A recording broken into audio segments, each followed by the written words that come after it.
네, 경제 현안을 보다 쉽게 풀어보는 경제 읽기 시간입니다. 오늘도 다양한 이 경제 이슈들 김대호 경제학 박사와 짚어보겠습니다. 어서 오십시오. 네, 반갑습니다. 예. 자, 아파트 값 얘기를 좀 먼저 해보겠습니다. 이 최근에 저희가 이제 뭐 얘기할 때는 서울 지역, 수도권 지역 아파트 값은 올랐지만 전국은 그러지 못했었는데 전국의 아파트 매매값이 0.02%, 뭐 이게 많이는 아니지만요. 반등을 했습니다. 이게 보니까 지난해 1월 이후에 1년 6개월 만에 전국 아파트 값이 오른 거라면서요? 그렇습니다. 한국부동산원이라는 국가기관이요. 주간 단위로 예. 매주 전국의 아파트 값을 측정을 하고 있습니다. 예. 근데 이게 지난해 2022년 1월 달 넷째 주 이후로 조사할 때마다 계속 조금씩 떨어져 왔거든요. 그렇죠. 그래서 과연 이 부동산 하락의 끝이 어딘가? 예. 그래서 부동산 하락으로 인한 각종 어떤 경제적 쇼크도 여러 군데서 발작 현상이 일어났더랬는데요. 예. 이게 마침내 참 오래간만이죠. 77주 만에 0.02% 바로 지난주 대비 상승했습니다. 예. 전국 평균이에요.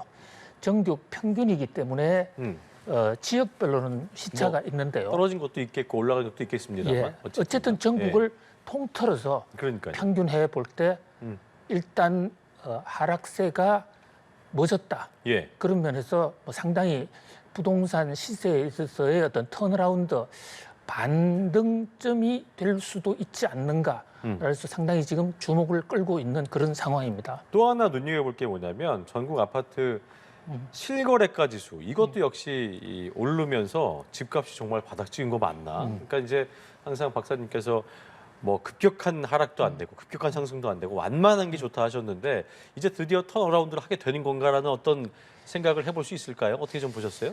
뭐 현재 나타난 지수는 전 고점, 그러니까 2022년 1월 달에 아파트 가격 시세가 고점을 쳤었는데요. 그때에 비해서는 여전히 20% 내외로 지금 떨어져 있는 상황입니다. 예. 지금 말씀드리는 것은 그러나 이제 전기 대비로 볼 때 하락이 일단 멈췄다. 이런 얘기인데요. 지금 말씀하신 실거래가라는 것은 보통 우리 일반 이 시청자님들도 국토부 사이트에 들어가면 아파트 동호수 그 부근의 아파트만 집어넣으면 그 부근의 아파트가 얼마에 최근에 몇 월 며칠 얼마에 팔렸는가 하는 시세가 나오거든요. 이 시세를 전수조사해서 그것을 비교를 해본 거죠. 그러니까 실제 이건 거래가 됐던 거예요. 예. 네, 이 실거래가 지수도 보니까 이게 상승을 했습니다. 그러니까 앞에 말씀드린 한국부동산원의 전국 아파트값 조사는 실제로 부동산원 조사원들이 공인중개사 사무실 또는 조사 대사원들을 통해서 직접 호가 등을 중심으로 조사를 한 것인데 비해서 실거래는 실제 거래된 두 조사가 다 나름대로 의미가 있는데 두 조사 모두에서 일단 하락세는 멎은 것으로 나타났다. 그런 면에서 부동산 가락이 이제 좀 잦아드는 것이 아닌가라는 그런 어떤 판단이 나오고 있는 그런 상황입니다. 전세 시장 같은 경우도 이제 수도권 지역 중심으로는 회복세 좀 보이고 있다면서요. 그렇습니다. 오히려 전세 시장의 상승세는 아파트 매매가보다도 상승세가 조금 더 가파릅니다. 그렇군요. 최근에 정부가 역전세 난 해소를 위해서 이 기존의 계약 금액과 새로 전세를 나왔을 때 금액 차이가 있어서 기존 임차인에게 돈을 제대로 내주지 못하는 역전세 대란 문제가 있는 것과 관련해서 이 대목에 대해서는 대출 규제를 해제해서 DSR 규제에서 빼주기로 하지 않았습니까? 예. 뭐 이런 대목들이 상당히 그 전세 시장의 훈풍으로 반영이 되면서 전세값도 벌써 지금 여러 주째 계속 오르고 있는 이런 상황인데 최근 들어서 전세값 상승 속도는 조금 더 높아졌습니다. 그러나 그럼에도 불구하고 말씀 올리는 대로 전 고점에 비해서는 여전히 지금 낮은 수준이기 때문에 스트레스를 받고 계신 분들도 예. 적지는 않을 것입니다. 그런데 이렇게 이게 전 고점이냐 바닥을 쳤느냐 안 쳤느냐는 것에 대해서는 여러 가지 분석 방법 각도에 따라서는 좀 시각이 다를 여러 가지 수가 있더라고요. 있습니다. 예. 그런데 우선 이 가장 중요한 대목 중에 하나가 급매물. 그러니까 시세하고는 좀 관계없이 급히 팔아야 되는 이런 사정이 있는 사람들. 이 급매물이 있는 상황에서는 어떤 경우에도 아파트 값이 올라갈 수가 없거든요. 더 떨어질 요인이 크게 많다고 볼 수가 있는데요. 최근에 실거래가 지수를 보면 거의 대부분이 실제 거래하고 거의 비슷한 걸로 봐서 급매물 거래가 없었다. 이는 급매물이 좀 소진됐다. 이렇게 볼 수는 있어요. 그다음에 이제 매매 거래량에 있어서도 지난해보다는 한 5배, 6배 정도 거래량이 늘었습니다. 그러나 이것이 평년 수준에 비하면 아직 미미하고요. 그렇죠. 또 아파트 값이 전국 평균 아파트 값이 올랐다고는 하지만 이것은 서울이 많이 오른 것이고 서울의 경우에는 서울의 구가 25개 구가 있는데요. 25개 중에 24개가 올랐고 하나는 보합입니다. 그러니까 거꾸로 얘기하면 서울 25개 구 중에는 떨어진 곳이 한 곳도 없어요. 없는 거죠. 그리고 서울 주변에 있는 인근, 분당이나 하남, 광명 또 이런 지역에서 집값이 올랐는데요. 지방으로 내려가면 이를테면 경상도, 부산, 또 전라도, 광주, 전주, 대구 이런 쪽은 여전히 계속 하락하고 있는 추세거든요. 그래서 전반적으로 부동산 가격이 대세 반등했다라고 보기는 어렵고요. 다만 좀 숨고르기를 하고 있는 상황이 아닌가 이렇게 보여집니다. 늘 얘기하셨던 그 미분양 그 아파트 많은 거. 과거 이제 역대 그뭐 통계청도 그렇고 이제 최근에 자료를 보니까 2009년도 그랬고 13년도 그랬고 그러니까 뭔가 아파트 매매 가격 저점일 때 그리고 그때 미분양 아파트가 많을 때 이때가 이제 저점 신호였다는 그런 분석들도 좀 나오는 것 같더라고요. 그렇습니다. 굉장히 유의한 지표예요. 이 미분양이라는 것은 아파트 재건축 재개발을 했을 때 건설 회사가 이제 전체적으로 일괄 분양을 할 때 일단 그 분양 경쟁률이 몇 대 몇이냐 이것을 보면 아파트에 대한 수요와 공급의 균형 불균형 정도를 알 수 있는 중대한 지표거든요. 예, 예. 이게 최근 한 1년 동안에는 전국적으로 미달이 굉장히 속출을 했습니다.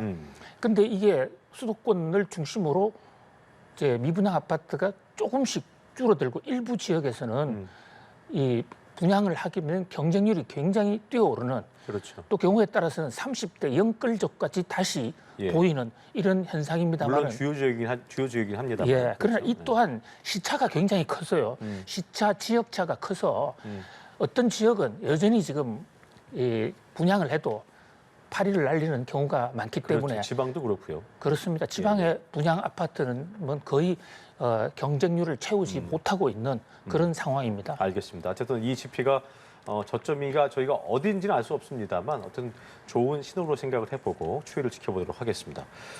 자, 그리고 좀 이것도 좀 안타까운 얘기인데요. 국내 취업자 평균 연령 46.8세인데 이게 2050년에는 53.7세인데요. 이게 보니까 같은 기간에 OECD 취업자 예상 평균 연령이 43.8세니까 거의 10살이 많아요. 어떤 의미라고 봐야 됩니까? 그만큼 우리 사회가 특히 경제계가 급격히 늙어가고 있다라고 이렇게 볼 수가 있습니다. 취업자 연령이라는 것은요. 전국의 모든 사업자의 급여를 받고 근무하는 사람들의 평균 나이가 얼마냐 이것을 보는 건데 현재 그러니까 2022년 말 현재 우리나라는 46.8세입니다. 이것도 가파르게 상승한 결과거든요. 그런데 더 무서운 것은 이 취업자의 평균 연령이 계속해서 높아져서 현재 추세대로 간다면 대한상의가 시뮬레이션을 해본 결과에 따르면 2050년에는 53.7세로까지 올라가는데요. 이것은 OECD 선진국 그룹이라는 OECD가 전망한 전 세계 OECD 회원국 선진국들만을 대상으로 할 때 2050년에 평균 나이가 43.8세인데 우리나라 그보다 10살이나 더 많아지게 된다는 것입니다. 얼핏 보면요. 나이 많은 사람에도 일자리 기회가 주어지는 거 아니냐. 이런 면에서 좋은 측면도 있습니다.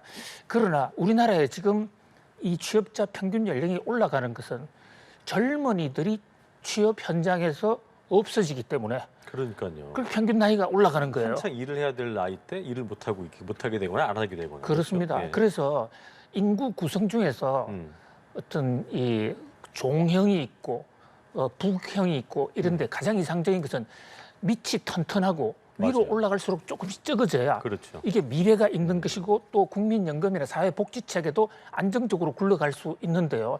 젊은 취업자가 없다는 것은 여러 가지 면에서 상당히 문제입니다. 특히 그 경제 전문가들이나 신용평가 회사들도요. 그 나라의 경제적 미래, 경제 미래 전망을 할 때 있어서 젊은 층의 그 취업 인구가 얼마냐, 그 비중이 얼마냐, 이거 주요 지표로 보고 있거든요. 근데 우리는 지금 젊은 층은 점점 줄어들어가고 있는 그러니까요. 그런 이게 상황이거든요. 그런 부분 때문에 지금 대한상의에서도 뭐 임금체계 개편해야 된다, 인력 수급 개선해야 된다 이런 얘기 나오고 있는데 대책이 필요해 보입니다. 예. 그렇습니다. 특히 이제 대한상의 같은 경우에는요, 임금 체계 문제와 관련해서 심각하다. 왜냐하면 우리나라의 임금 체계는 연공서열제로 되어 있지 않습니까? 이게 지금 연공서열제로 하는 나라가 한국, 일본 정도 외에는 잘 없어요. 대부분은 능력급제 또는 계약제 이런 식으로 되어 있는데 연공서열로 되어 있다는 얘기는 올라갈수록 오래 근무하고 나이가 많으면 돈을 더 많이 기업체에서는 돈을 많이 줘야 된다는 얘기인데 우리 취업자의 평균 연령이 점점 올라가고 있으니까 기업의 부담이 더 커지는 거예요. 그러니까요. 그럼 부담이 더 커지니까 신규 젊은이들은 또 고용을 더 못하게 되는 물론 현재 우리나라의 젊은 층 고용은 젊은 층 출산율 저하래서 젊은 층 자체가 지금 취업 현장에 적게 나오고 있는 이 문제인데 보다 근본적으로는 인구 문제가 해소가 돼야 되고요. 그리고 단기적으로는 인구 문제를 해결할 수 없으니까 이런 중간 허리 부분에서는 이민 문제, 지금 우리 사회 일각에서 준비하는 일하는 전문 인력 중심으로의 해외 이민 인력 유입, 미국 같은 경우가 던실한 경제 성장을 이어갈 수 있는 경우에도 전 세계 인재들이 미국의 취업 전선으로 몰려오는 그것이 경제에 큰 힘이 되고 있거든요. 예. 뭐 이런 면에서 다양한 대책보다 근본적으로는 우리 사회의 저출산 기조를 해소하지 않고서는 그러니까요. 근본적인 문제는 해결하기가 어려울 것으로 보입니다. 알겠습니다. 정부가 좀 신경 써야 되는 부분 같고요. 자, 그리고 간밤에 뭐 다우존스는 괜찮았는데 나스닥이 갑자기 빠졌어요. 테슬라 주식이 10% 가까이 떨어졌다는데 어떤 게 원인이었습니까? 그렇습니다. 이렇게 테슬라처럼 큰 주식의 경우에는 주가 상승폭이 뭐 높지 않는 것이 정상인데요. 뭐 2%, 3% 정도 이거 뭐 그러잖아요. 예, 그것도 그렇죠? 상당히 네. 높은 거죠. 네. 그런데 하루 밤새에 9.7% 거의 10%대 폭락을 했습니다. 그런데 이번 테슬라 주가 하락이 더욱더 뉴욕 증시에 또 우리나라 코스피, 코스닥에서 관심을 끈 것은 이번에 테슬라가 엄청나게 좋은 실적을 발표했거든요. 그랬잖아요. 예, 네. 어닝 스프라이즈를 냈습니다. 매출도 늘고 영업이익도 늘고 정말 어려운 환경 속에서도 테슬라 차도 많이 팔리고 이익도 늘어났거든요.